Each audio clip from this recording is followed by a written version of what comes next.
السلام عليكم ورحمة الله وبركاته. إن الحمد لله نحمده ونستعينه ونستغفره ونؤمن به ونتوكل عليه ونعوذ بالله من شرور أنفسنا ومن سيئات أعمالنا. من يهده الله فلا مضل له ومن يضلله فلا هادي له، وأشهد أن لا إله إلا الله وحده لا شريك له، وأشهد أن محمدا عبده ورسوله. أما بعد، قال الله تبارك وتعالى: لقد كان لكم في رسول الله أسوة حسنة۔ آج کا یہ درس اسی سلسلہ یعنی سبل حفظ البیت والاسرہ، اسی سلسلے سے آج کا درس چوتھا درس ہے، اور اس درس میں 3 عنصر کے سلسلے میں بات کی جائے گی۔ پہلا عنصر یہ ہے کہ غیر اللہ کے نام جانور ذبح کرنا، اور دوسرا عنصر ہے گھر سے بدشگونی لینا، اور تیسرا عنصر ہے گھر میں آنے والا یا کسی کے گھر میں کوئی آتا ہے بسا اوقات تو لوگ کہتے ہیں کہ تبارک المنزل بقدومک۔ انہی 3 عنصروں سے متعلق میں چند باتیں آپ حضرات کے سامنے ذکر کروں گا۔ پہلا عنصر ہے اس تعلق سے غیر اللہ کے نام جانور ذبح کرنا، اور قبل اس کے کہ میں اس سلسلے میں کچھ بات کروں، بہتر ہے، مناسب ہے کہ وہ آیت جس کی تلاوت کی سعادت میں نے ابھی حاصل کی ہے، اس آیت کے تعلق سے کم از کم میں ترجمہ پیش کر دوں۔ اللہ فرماتے ہیں: لقد کان لکم فی رسول اللہ اسوۃ حسنہ۔ البتہ تحقیق کی اے مسلمانوں، اے مومنوں، تمہارے لیے رسول اکرم جناب محمد الرسول اللہ صلی اللہ علیہ وعلی آلہ وسلم کی زندگی میں بہترین نمونہ ہے۔ یعنی ہمیں چاہیے کہ ہم زندگی کے ہر کر و فر، ہر عمل، ہر عبادت، ہر کسی چیز میں کوشش کریں کہ ہمارا وہ عمل نبی اکرم جناب محمد الرسول اللہ صلی اللہ علیہ وسلم کے اسوے اور طریقے کے مطابق ہو۔ آج کا یہ درس جو گھر کی حفاظت اور گھر والوں کی حفاظت کے تعلق سے ایک سلسلہ چل رہا ہے، اس سلسلے میں ہے، اور اس کا چوتھا درس ہے۔ آج کے درس میں جو سب سے پہلا عنصر ہے جس کے تعلق سے میں چند باتیں آپ حضرات کے سامنے سامعین کرام ذکر کروں گا، وہ ہے غیر اللہ کے نام جانور ذبح کرنا۔ عربوں میں یہ معروف تھا کہ جب وہ کسی نئے گھر میں رہنے کا ارادہ کرتے تو اس کی چوکھٹ پر جنوں کے شر اور اذیت سے بچنے کے لیے جانور ذبح کرتے تھے، اور وہ اس کو ذبائح کا نام دیتے، یعنی جنوں کے نام کی قربانی۔ پھر جب اسلام آیا تو اس نے انہیں اس سے نہ صرف اس عمل سے نہ صرف منع کر دیا، بلکہ ذبح کرنے والے کو ملعون اور اس کے اس عمل کو شرک اکبر قرار دیا۔ کیوں؟ اس لیے کہ اسلام کی نگاہ میں جہاں عبادت کی بہت ساری قسمیں ہیں، مثلا نماز، روزہ، طواف، حج، نذر و نیاز، اعتکاف، ذبح و قربانی، رکوع، سجود، خوف و ڈر، رغبت و خشیت، توکل، استغاثہ و فریاد، نیز امید وغیرہ، جن کو اللہ تعالیٰ نے قرآن کریم میں اور رسول اکرم جناب محمد الرسول اللہ صلی اللہ علیہ وعلی آلہ وسلم نے اپنی قولی، فعلی اور تقریری سنتوں کے ذریعے مشروع و متعین فرمایا ہے۔ سامعین کرام، عبادت کی انہی قسموں میں سے عبادات کی انہی قسموں میں سے عبادت کی ایک عظیم اور گراں قدر قسم جانوروں کی قربانی اور اس کا ذبیحہ ہے، جس کے بارے میں اللہ تعالیٰ کا ارشاد ہے، قُلْ إِنَّ صَلَاتِي وَنُسُكِي وَمَحْيَايَ وَمَمَاتِي لِلَّهِ رَبِّ الْعَالَمِينَ۔ سورۃ الانعام 162 نمبر کی آیت میں، اس آیت میں اللہ کا ارشاد ہے کہ اے اللہ کے رسول صلی اللہ علیہ وسلم، آپ فرما دیجئے کہ یقیناً میری نماز اور میری ساری عبادتیں اور میرا مرنا و جینا سب کچھ اللہ رب العالمین کے لیے ہے، جو سارے جہان کا پالنہار ہے، اس کا کوئی شریک نہیں، اور مجھ کو اسی کا حکم دیا گیا ہے، اور میں سب ماننے والوں میں سے پہلا ماننے والا ہوں۔ اور اللہ تعالیٰ نے فرمایا فَصَلِّ لِرَبِّكَ وَانْحَرْ۔ سورۃ الکوثر میں اللہ فرماتے ہیں تم اپنے رب ہی کے لیے نماز پڑھو اور قربانی دو۔ لہذا معلوم ہوا کہ غیر اللہ کے نام جانور ذبح کرنا، خواہ کسی بھی مصلحت کے حصول یا کسی بھی نقصان یا تکلیف سے بچنے کے لیے ہو، نہ صرف جاہلی دور کی ایک کبیر رسم ہے بلکہ شرک اکبر ہے، جس سے انسان اسلام سے نکل جاتا ہے۔ سامعین کرام، اسی تعلق سے سعودی لجنہ دائمہ للافتاء کا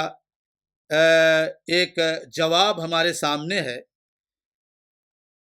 سعودی لجنہ دائمہ للافتاء میں ایک سوال پیش کیا گیا کہ لوگوں کے درمیان بطور عقیدہ ایک رسم معروف ہے کہ وہ نظر بد اور ناخوشگوار حوادث اور نقصان سے بچنے کے لیے اپنے نئے گھر کی چوکھٹ پر جانور ذبح کرتے ہیں، جبکہ ہمارا عقیدہ ہے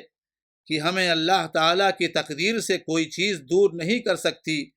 اللہ کی تقدیر نافذ ہو کر رہتی ہے۔ تو لجنہ دائمہ نے جو جواب دیا وہ آپ کے سامنے ہے۔ ان کا جواب یہ ہے کہ یہ عادت و رسم ناخوشگوار حوادث اور مصائب سے بچنے اور جنوں کو خوش کرنے کے لیے جو کی جاتی ہے، جبکہ یہ نہ صرف محرم بلکہ شرک اکبر ہے۔ ہاں، اگر یہ عمل یعنی جانور کا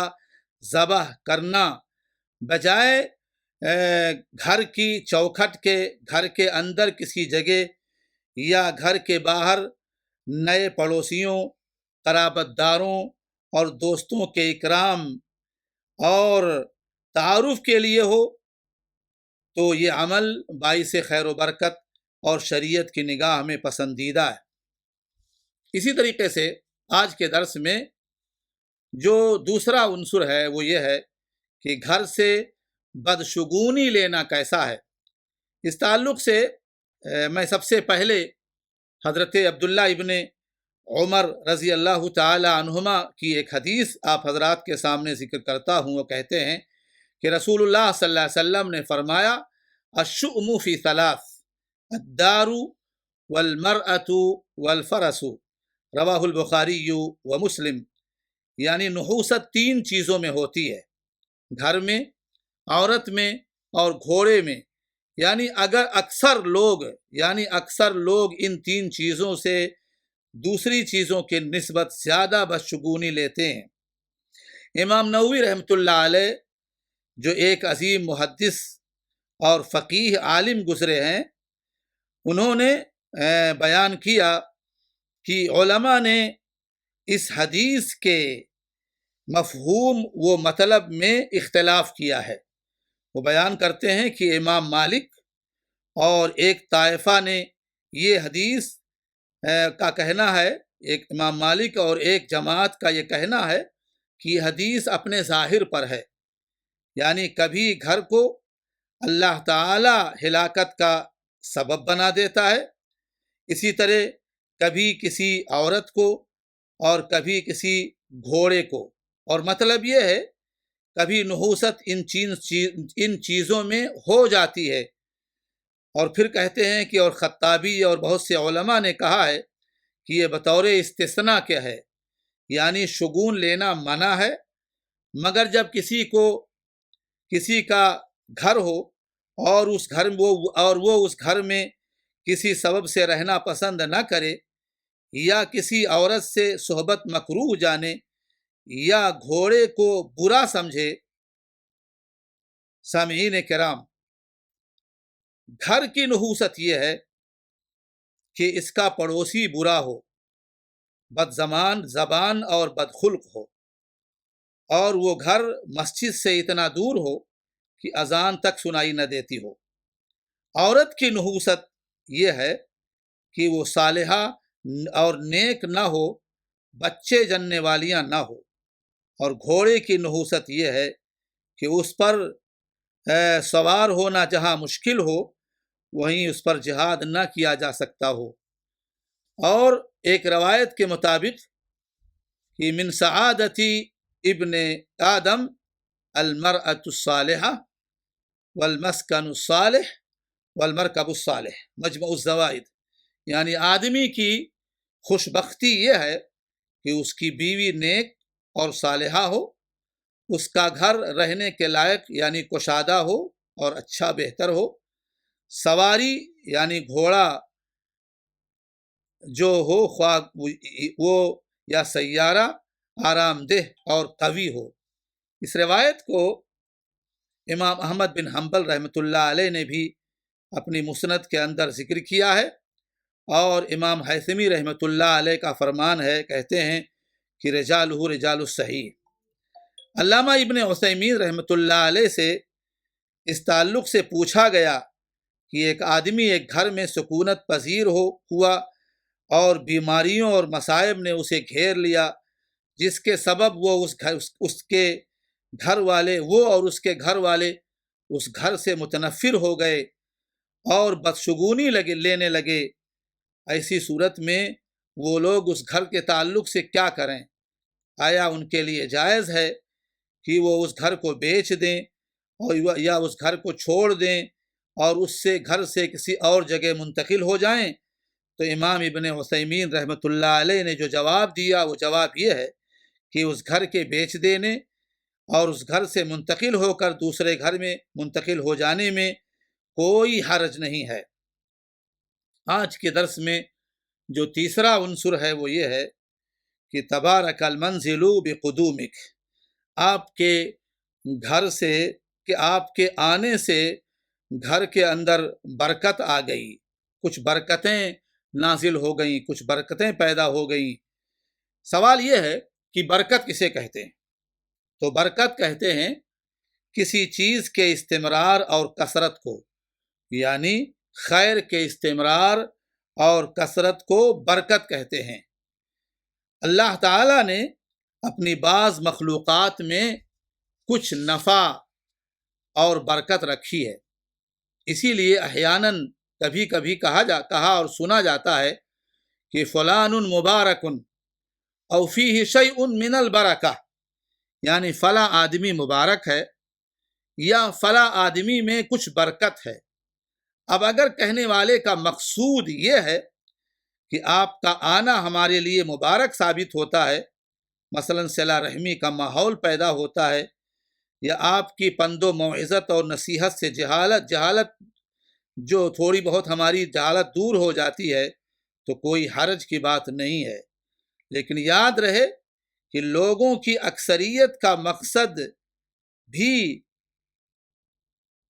یہی ہوتا ہے، اور اگر اس کے برعکس ہے، یعنی کوئی انسان یہ تصور کرے اس جملے سے کہ خیر کی انتہا تصور کرے، تو بہرحال یہ غلط ہے۔ لیکن جیسا کہ لوگوں کی اکثریت کا مقصد بھی یہی ہوتا ہے، وہ یہ سمجھتے ہیں کہ فلاں کے آنے سے یا فلاں کا آنا ہمارے لیے بہرحال مبارک ثابت ہوتا ہے، ان کے آنے سے گھر میں کچھ نہ کچھ برکت پیدا ہو جاتی ہے، اور کچھ برکت کے اسباب اور دوسری چیزیں یا ان کا چال چلن اور ان کا ماحول پیدا ہو جاتا ہے، تو بہرحال اس میں کوئی حرج نہیں ہے۔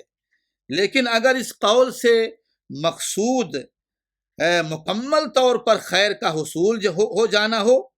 تو یہ غلط ہے، یا خیر کی انتہا مقصود ہو تو یہ غلط ہے، کیونکہ یہ صرف اللہ کی قدرت اور اس کا حق ہے کسی مخلوق کا حق یا اس کی قدرت نہیں۔ سامعین کرام، اللہ تبارک و تعالی مبارک یعنی برکت دینے اور ڈالنے والا ہے، اور بندہ مبارک یعنی اللہ کی طرف سے برکت پانے والا ہوتا ہے۔ اللہ کی جناب میں دعا ہے، رب کریم ہمارے دلوں میں اپنی محبت پیدا فرما دے اور ہماری زندگیوں کو ہمارے لیے مبارک بنا دے، خیر و خوبی والا بنا دے۔ ہم سے